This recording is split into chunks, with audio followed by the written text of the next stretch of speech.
An African man is fighting for his life in hospital in Norwich. This man's lungs has been significantly damaged. That even if this man survives, his life will never be the same.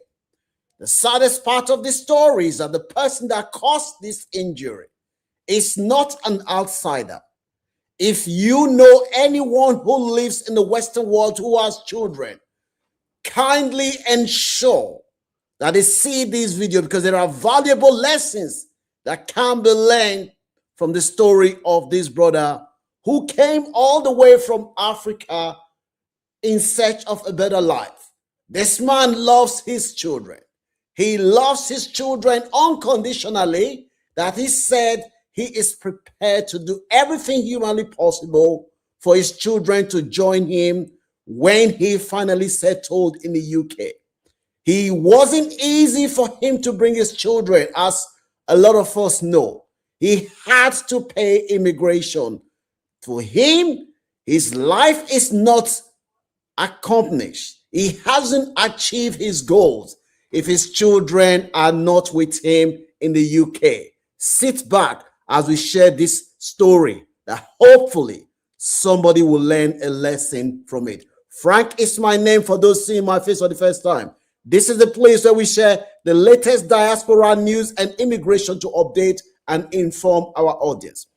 It was after many years of living in the UK when this brother was granted his papers in 2018.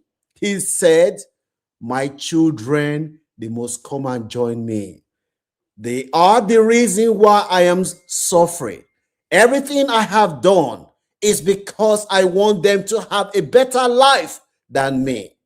He finally, after several failed attempts, he finally got the breakthrough, and he was very happy when he was told that his children have been granted the papers to come to the UK. The man worked day and night to get them the ticket and everything. The children joined. This brother thought, mission accomplished. At least my children can live in the UK, where they will have access to education and the opportunities that is not available to them in their home country. What this brother didn't know was that the good intention that he had for his children, the thing that he was doing, is what will one day come back and bite this brother. Not just bite him, beating this brother to the point where, as we speak today, this man is battling for his life.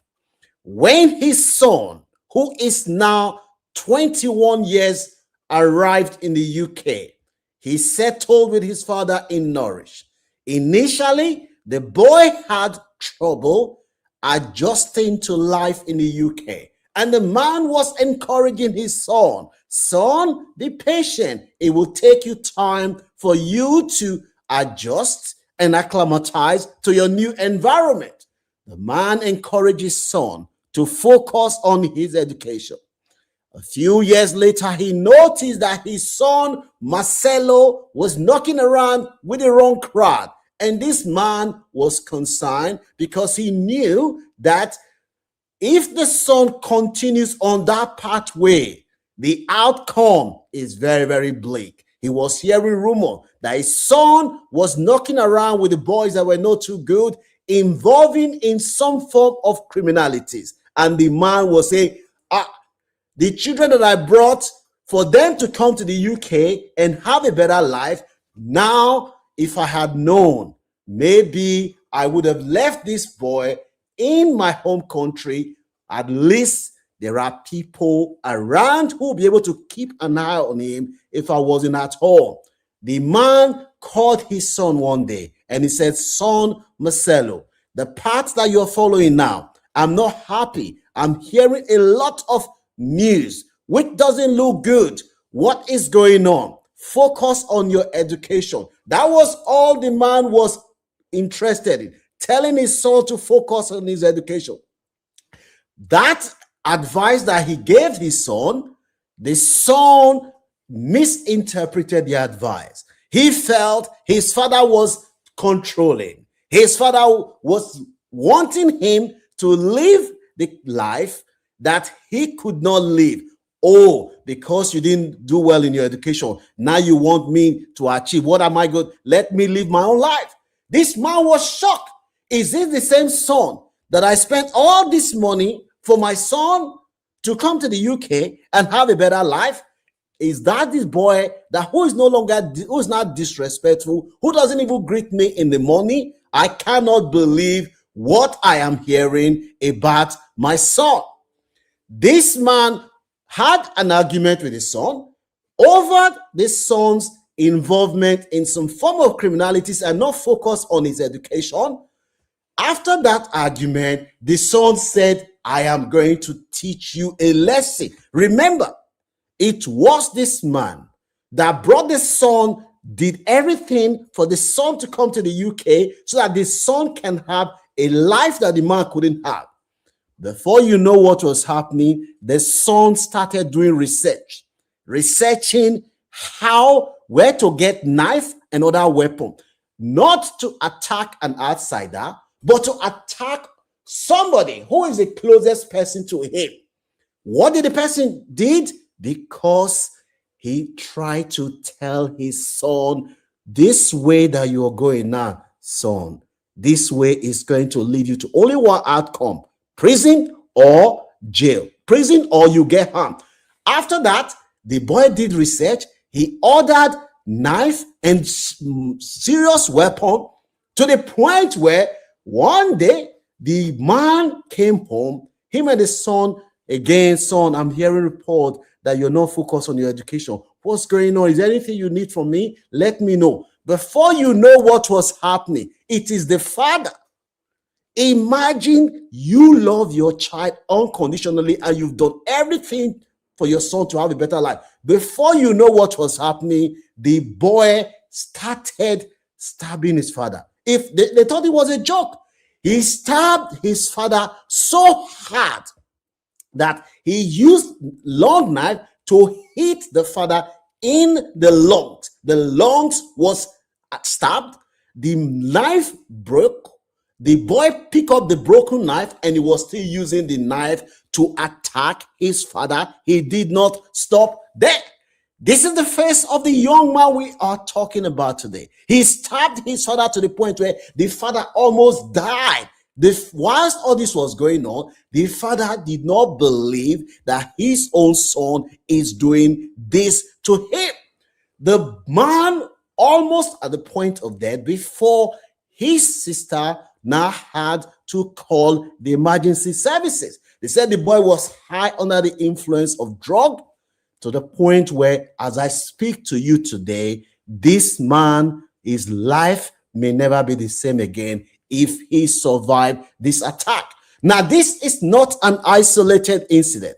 A few months ago, we had a case where a Ghanaian family based in Manchester, the parents were put in a situation where their own son was the one that used knife to attack the parents, killed his own mother in the house because of why?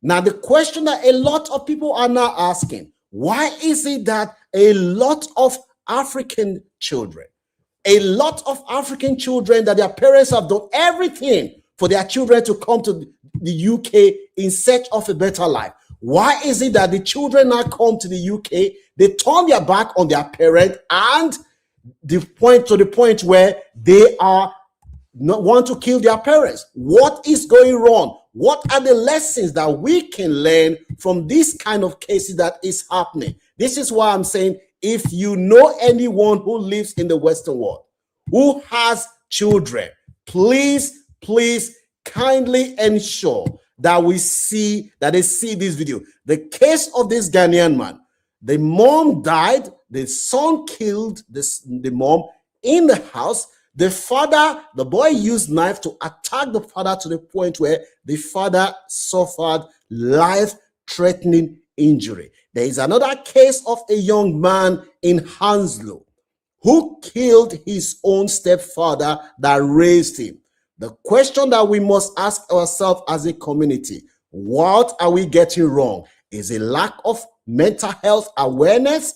Is it parenting? Is it that a lot of our people are so focused on getting money to the point where we forget the most important thing? These are the questions that we must ask ourselves. Let me know what your views are in the comment section. The reality today is that an African man who comes from West Africa, a country that starts with